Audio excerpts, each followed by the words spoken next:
consciente non só dos problemas que hai na Costa da Morte nas confradías, sino dos problemas que hai en todo Galicia referente ás confradías. Este goberno marcouse unha política e o Partido Socialista, aconsellado polo Bloque Nacionalista Galego, e non hai nada máis que escoitar en sede parlamentaria, porque probablemente fora de sede parlamentaria non seña así, o portavoz de pesca do Bloque Nacionalista Galego, o señor Bieito Lobeira, que todo canto seña apuntarlles en contra ás confradías e tirar as confradías por terra,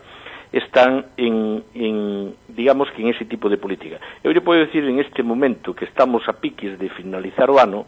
que as axudas á vigilancia, axudas as asistencias técnicas aínda non se pagaron, polo cual ese soporte que ten que soportar as confradías, adiantar eses pagos, non poden, hai confradías que non teñen disponibilidade económica, que non teñen crédito suficiente e non poden facer. Entonces, a política de este goberno sustentado por Bloque Nacionalista Galego e por Partido Socialista, pois non sei por que non están que as confradías, non queren acabar cas confradías, e así o reflexaban e así o reflexan no novo borrador de a lei que pretenden levar adiante, donde dicen que o Consello da Xunta pode disolver un órgano como é unha confradía. Lógicamente, se o vai a disolver,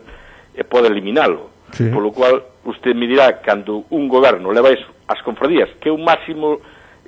órgano representativo do sector pesqueiro galego, que están para colaborar e que colaboran ca administración, e cando un goberno se permite eses lujos, é que non está por a labor de que existan as confradías en Galicia, que existiron sempre, e temos 62 confradías en todo Galicia.